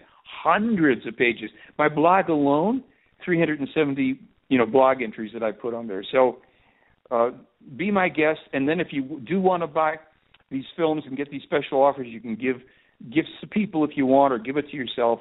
That's my plug. And William will have the links for you, within moments after we're done tonight. And if anybody still has questions that is listening to the show, please ask them. And then you can also email me stuff, and I will get back. I answer, but it takes me a little while. Well, that's excellent. I really enjoyed having you on the show tonight, Michael. We went over a lot of really good information, and next week we'll have Philip Langdon on, and short time after that, I'd love to have you both on together. Oh, I'd be delighted. That'd be fun, because as I had mentioned to you privately previously, I encouraged Phil Langdon for over 4 years to do his best work on it, because I know Meier's stuff is authentic, and I said go ahead. I actually corrected one of his attempts so that he would have a better shot at making a good impression. And once we have that show the two of us are on, that'll be the first time I interact with him live. That'll be great. Yeah, that should be an awful lot of fun. Well, like I said, we really enjoyed having you on tonight, Michael, and I'm going to go ahead now and I'm going to play the next week's announcement. Okay, so we're done, and I'll send you those links, yes? Absolutely. Thank you very much, Michael. My pleasure, guys. Thank you. Bye-bye. Hi, this is Karen Newman from the show About Oneness, and here's what's coming up on the Enlightenment Evolution Network 1 and 2 starting on Monday, November 17th until Sunday, November 23rd. Simply put, Rob Gauthier, founder of the EEN and the host of the show that started it all, the Enlightenment Evolution Hour, has put together the greatest metaphysical radio network ever. 7 days a week, we have shows that will aid you on your path to enlightenment, evolution, and ascension. On EEN1, on Mondays, 7:30 p.m. Pacific, 10:30 p.m. Eastern Standard Time, is Heart to Heart Talk Radio with your host, Daniel Scranton.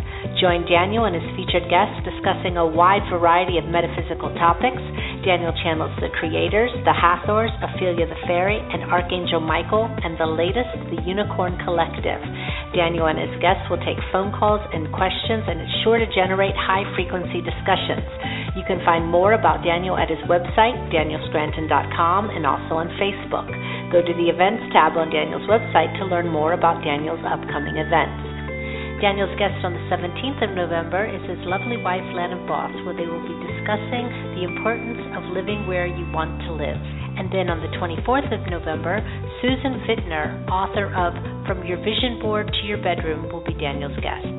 On Tuesday at noon, also 3 p.m. Eastern Standard Time, please join hosts Megan Crandallmeyer and Rachel Archelaus for Radio Inspiration, Expression, and Abundance for their show, Soulfulpreneur. Spiritual business specialists Rachel and Megan will bring you inspiring conversations with people who are living their soul purpose. Frequent guests include psychic mediums, channelers, coaches, artists, and authors. They end every show with psychic readings and business coaching. Your questions about your spiritual business or life purpose journey are welcome. On the 24th of November, Rachel and Megan's guest is Robert Scheinfeld, author of Busting Loose from the Money Game. Wednesday nights, 9 p.m. Eastern Standard Time, 6 p.m. Pacific, is the show that started it all, the Enlightenment Evolution Hour with host Rob Gautier. Rob channels Treb on the first Wednesday of each month and will take callers' questions. On the third Wednesday, we'll have special guests such as guest channelers and other metaphysical teachers. The other 2 Wednesdays are freestyle call-in shows to discuss whatever callers have on their minds. Tune in to Rob on Wednesday nights, and you can also find him at TrebChanneling.com and on Facebook at the Enlightenment Evolution Network group page. Rob's guest on the 28th of November will be Lee Harris. If you are interested in the CE5 Day Channeling Workshop in Asheville, North Carolina, go to TrebChanneling.com, where you can find more details on how to register. Starting on Sundays from September 14th, TrebChanneling.com offers hour-long meditation classes. Please go to TrebChanneling.com to register.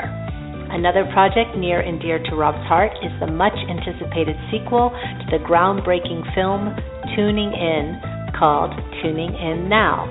The movie will feature channelers such as Daryl Anka and Bashar, Lee Carroll and Cryon, and our very own Rob Gautier and Treb. Tuning In Now will explore the amazing work of today's top channels and how they are helping to awaken the consciousness of the planet.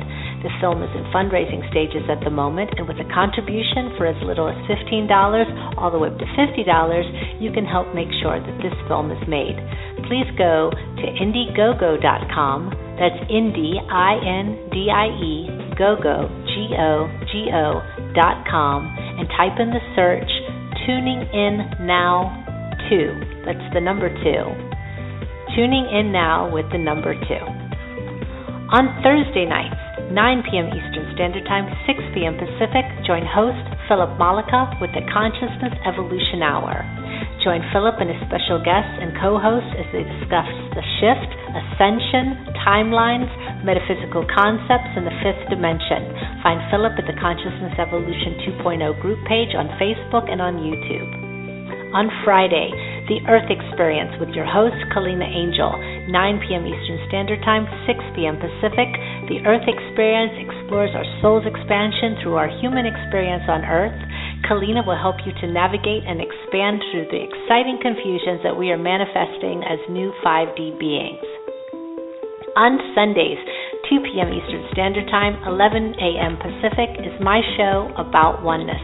About Oneness is a weekly radio program focused on celebrating the ongoing conscious awakening of our planet and our realization of oneness. I'm an American originally from Charleston, South Carolina, now living in Europe, The Hague, the Netherlands. I'm an integrated channel, medium, Reiki master, and metaphysical teacher. I have a varied and diverse background, including that of being a singer, dancer, writer, as well as working in the sport, nutrition, and fitness world. As a channel, I bring forward the information of my non-physical guides called Theos, whose message is always that of oneness and unconditional love. This show for me is about integrating all of my experiences and following my highest excitement, which is tapping into the truth of the universe. If you would like to find more about me and my show and my upcoming guests, as well as see many videos and channelings and teachings, you can go to aboutoneness.com. On the Enlightenment Evolution Network 2, On Tuesdays, join host Victoria Vives at 9 p.m. Eastern Standard Time, 6 p.m. Pacific, hosting Earth, Sky, People Radio, your bridge between heaven and earth. Subjects will include planet Earth becoming part of an intergalactic society, star seeds and extraterrestrial life, living in oneness with one another, with Mother Earth and with life beyond Earth, the Interstellar Alliance, also known as the Galactic Federation of Light, music, frequency and sound healing, question and answer interviews, shamanism, ancestral wisdom, and the Star Nations, self-sustainative and regenerative living, and much, much more. Go to victoriavives.com/radio where people can start submitting questions for upcoming shows. Victoria's guest on Tuesday, November 18th is special guest Jessie Ann Nichols-George, sharing about her Compassion Tour and sharing tools with you for maintaining personal identity, being in crowds, and or being around those that may not share your interests or values. On Saturday evenings at 9 p.m. Eastern Standard Time and 6 p.m. Pacific, the Pied Piper and Texas Rebel hosting the show Disclosure Now. Disclosure Now is the On the Edge of Our Seats show that covers all topics of disclosure, from the world's most famous and obscure UFO cases to cryptozoology, conspiracies, and all things that go bump in the night. Pied Piper started his journey in Michigan in 1993 as a preteen seeing Bigfoot and never could get enough of investigating all things paranormal. Texas Rebel is a wild Texas man who loves the same journey and has studied these same things for years. Join them as they cover all things in the human experience that just cannot be answered by anyone. Listen here and call in on the number 347-215-8586. The Pied Piper and Texas Rebel will have as their guest on November the 22nd, Michael Horn, a Billy Meier researcher. Coming soon on Sundays at 4 p.m. Eastern Standard Time, 1 p.m. Pacific, The Resonance and Tension, hosted by Sol and Neil Gar. The Resonance and Tension show is dedicated to all things frequency and vibration. They will showcase conscious musicians who infuse frequencies into their music and have set out to uplift and raise the vibration of humanity through their music. They will have in-depth discussions with various artists about their passion, purpose, and personal journey that led them to where they are now. Additionally, they will routinely have guests on the topics of free energy, technology, and other quantum modalities and technologies that are coming into existence now. The Resonance Intention is a platform for artists, musicians, and inventors to increase awareness of their personal approach in order to contribute to the paradigm shift we are currently within. And remember, you never have to miss any show on the Enlightenment Evolution Network 1 or 2. All shows are available to listen to again immediately after they air on playback. Also, now the EEN Networks 1 and 2 are archiving all videos for all of their shows weekly. From 1 day to 3 days at the latest, these shows will be uploaded on youtube.com/network enlightenment. Or if you simply Hi, this is Karen Newman from the show About Oneness, and here's what's coming up on the Enlightenment Evolution Network 1 and 2 starting on Monday, November 17th until Sunday, November 23rd. Simply put, Rob Gauthier, founder of the EEN and the host of the show that started it all, the Enlightenment Evolution Hour, has put together the greatest metaphysical radio network ever. 7 days a week, we have shows that will aid you on your path to enlightenment, evolution, and ascension. On EEN1, on Mondays, 7:30 p.m. Pacific, 10:30 p.m. Eastern Standard Time, is Heart to Heart Talk Radio with your host, Daniel Scranton. Join Daniel and his featured guests discussing a wide variety of metaphysical topics. Daniel channels the Creators, the Hathors, Ophelia the Fairy, and Archangel Michael, and the latest, the Unicorn Collective. Daniel and his guests will take phone calls and questions, and it's sure to generate high-frequency discussions. You can find more about Daniel at his website, danielscranton.com, and also on Facebook. Go to the Events tab on Daniel's website to learn more about Daniel's upcoming events. Daniel's guest on the 17th of November is his lovely wife, Lana Voss, where they will be discussing the importance of living where you want to live. And then on the 24th of November, Susan Fittner, author of From Your Vision Board to Your Bedroom, will be Daniel's guest. On Tuesday at noon, also 3 p.m. Eastern Standard Time, please join hosts Megan Crandallmeyer and Rachel Archelaus for Radio Inspiration, Expression, and Abundance for their show, Soulfulpreneur. Spiritual business specialists Rachel and Megan will bring you inspiring conversations with people who are living their soul purpose. Frequent guests include psychic mediums, channelers, coaches, artists, and authors. They end every show with psychic readings and business coaching. Your questions about your spiritual business or life purpose journey are welcome. On the 24th of November, Rachel and Megan's guest is Robert Scheinfeld, author of Busting Loose from the Money Game. Wednesday nights, 9 p.m. Eastern Standard Time, 6 p.m. Pacific, is the show that started it all, the Enlightenment Evolution Hour with host Rob Gautier. Rob channels Treb on the first Wednesday of each month and will take callers' questions. On the third Wednesday, we'll have special guests such as guest channelers and other metaphysical teachers. The other 2 Wednesdays are freestyle call-in shows to discuss whatever callers have on their minds. Tune in to Rob on Wednesday nights, and you can also find him at TrebChanneling.com and on Facebook at the Enlightenment Evolution Network group page. Rob's guest on the 28th of November will be Lee Harris. If you are interested in the CE5 Day Channeling Workshop in Asheville, North Carolina, go to TrebChanneling.com, where you can find more details on how to register. Starting on Sundays from September 14th, TrebChanneling.com offers hour-long meditation classes. Please go to TrebChanneling.com to register. Another project near and dear to Rob's heart is the much-anticipated sequel to the groundbreaking film Tuning In, called Tuning In Now. The movie will feature channelers such as Daryl Anka and Bashar, Lee Carroll and Cryon, and our very own Rob Gautier and Treb. Tuning In Now will explore the amazing work of today's top channels and how they are helping to awaken the consciousness of the planet. The film is in fundraising stages at the moment, and with a contribution for as little as $15 all the way up to $50, you can help make sure that this film is made. Please go to Indiegogo.com, that's Indie, I-N-D-I-E, Gogo, G-O-G-O.com, and type in the search Tuning In Now 2. That's the number 2. Tuning In Now with the number 2. On Thursday nights, 9 p.m. Eastern Standard Time, 6 p.m. Pacific, join host Philip Malika with the Consciousness Evolution Hour.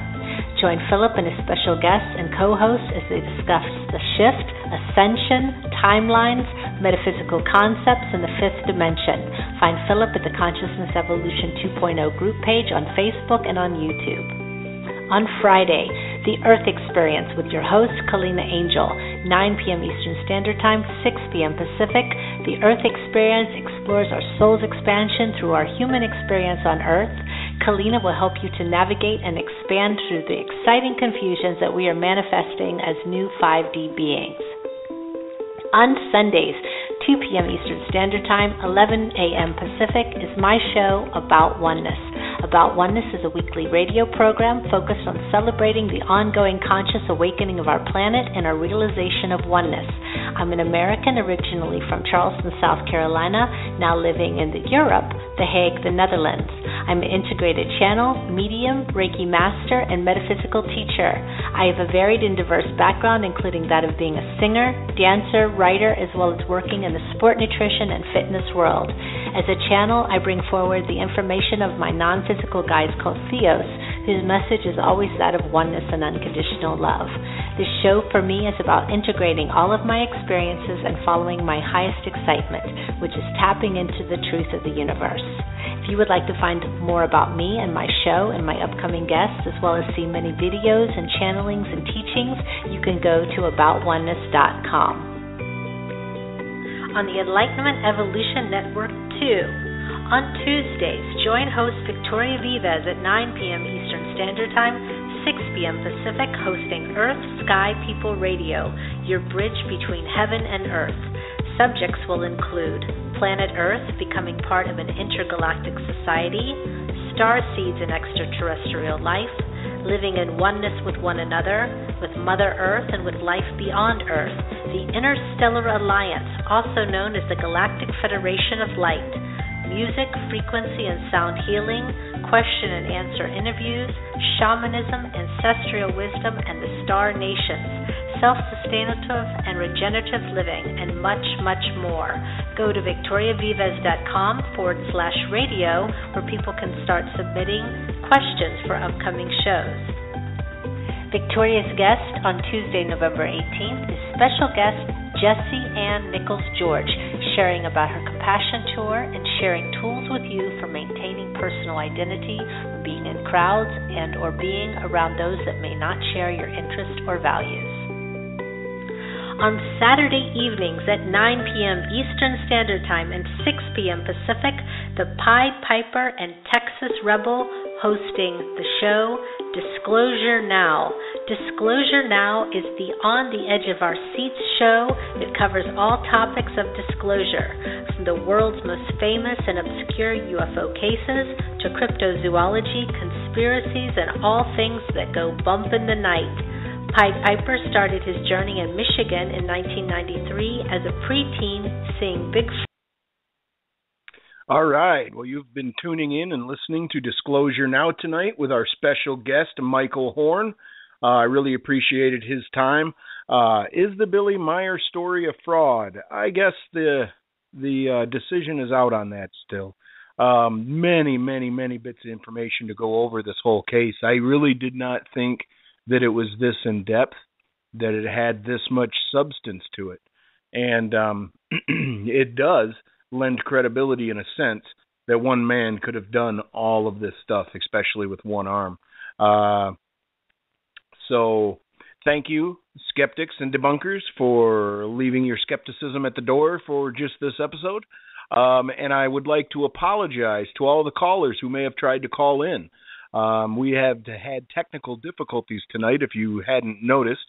The host was even getting dropped from his own show. Not good, ladies and gentlemen, not good at all.